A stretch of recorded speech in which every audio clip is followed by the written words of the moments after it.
ایک سوال یہ آیا ہے مفتی صاحب کہ حلیم کو بعض لوگ دلیم کہتے ہیں، کوئی اسے کھچڑا کہتا ہے، اور حلیم لفظ جب کہا جاتا ہے تو لوگ کہتے ہیں بھائی حلیم نہ کہو، اس لیے کہ اللہ کے صفاتی ناموں میں سے ایک نام ہے، تو اس کو لوگ پھر کہتے ہیں بھائی حلیم بگڑ گیا ہے یا جل گیا ہے، تو بولا یہ مناسب نہیں ہوتا. تو کیا یہ ساری باتیں ہیں، مطلب نہیں کہہ سکتے حلیم؟ دیکھیں اس سلسلے میں نا دو چیزیں ہیں. ٹھیک ہے، ایک ہے کہ آپ کی اپنی احتیاط، اور ایک ہے شرعی حکم.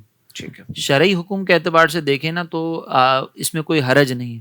وجہ اس کی یہ ہے کہ وکیل بھی اللہ تبارک و تعالیٰ کا صفاتی نام ہے، لیکن ہمارے یہاں پہ وکلاء کے لیے کیا کیا الفاظ استعمال کیے جاتے ہیں ہمیں پتہ ہے. بالکل صحیح. اسی طریقے سے باری، یہ بھی اللہ تبارک و تعالیٰ کا نام ہے، لیکن ہمارے یہاں پر جو لفظ ہے یہ باری، یہ مختلف معنی میں استعمال ہوتا ہے. ٹھیک ہے، پھر دوسری چیز یہاں پر یہ ذہن میں رکھیں کہ جب بھی کوئی لینگویج کا فرق آ جاتا ہے نا تو وہاں پہ لفظ ایک ہی ہوتا ہے لیکن معنی تبدیل ہو جاتا بہت ہے. اچھا. جیسے آپ مثال کے طور پر انگلش کے اندر آپ گفٹ کا لفظ یوز کرتے ہیں نا کہ بھئی میں آپ کو گفٹ دے رہا ہوں، جرمن لینگویج کے اندر یہ پوائزن کے معنی میں، زہر کے معنی میں استعمال ہوتا ہے. تو اب جیسے ہی لینگویج چینج ہوئی معنی چینج ہو گئے. ٹھیک ہے، اسی طریقے سے لفظ حلیم جو ہے یہ اردو کے اندر اردو ایک میں خاص پکانے والی چیز کے لیے استعمال ہوتا ہے، اس میں کوئی حرج نہیں ہے.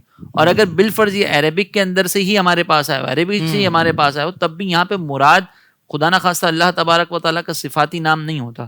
اگر وہاں پر ہم یہ کہیں کہ بھئی کسی کو یہ نہیں کہنا چاہیے، کسی کو یوں نہیں کرنا چاہیے، اور ہم دوسروں کو تنقید کریں تو یہ مناسب نہیں ہے، کیونکہ اس کے جواز کا پہلو موجود ہے اور شریعت نے اس کے اوپر کسی قسم کا کوئی کلام نہیں کیا. اور ایک ہے اپنی احتیاط. اپنی احتیاط کے طور پر اگر کوئی شخص کہہ رہا ہے کہ میرا دل نہیں چاہتا کہ میں حلیم کہوں، میں کھچڑا کہوں، تو ٹھیک ہے وہ اپنی احتیاط کرے، لیکن اس میں بھی میرا مشورہ یہ ہے کہ جب اپنی احتیاط کر رہے ہوں تو ایسے افراد کے سامنے کوئی ایسا غیر مانوس لفظ نہ کہیں کہ وہ دین سے بدک جائے کہ یار ہمیں کس کس چیز کا خیال کرنا پڑے گا، کیونکہ یہاں پر لوگ جو ہے وہ بڑے بڑے مسائل کی طرف آنے کے لیے تیار نہیں ہیں، اور ہم ان چیزوں کے اندر اگر الجھائیں گے، بہت خوب، اگر احتیاط ایسے مقام پر کریں گے کہ جہاں پہ لوگ جو ہے وہ اس طرح کے الفاظ کو سن کر بدک جائیں، تو پھر میرے خیال میں کہ احتیاط کرنے والے کو بھی اس پہ تھوڑی سی توجہ کرنی چاہیے کہ لوگوں کے سامنے جب احتیاط کریں نا تو پبلک دیکھ لے اپنے سامنے کون سی ہے، عقیدت مند ہے یا کون ہے، اس اعتبار سے پھر کر لیں.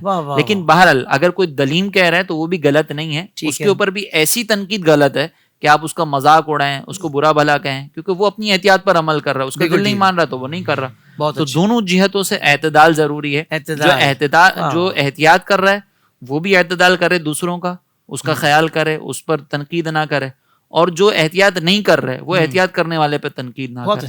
جب اعتدال کے ساتھ رہیں گے تو انشاءاللہ اس معاملے میں پھر کوئی کنفیوژن نہیں رہے گی.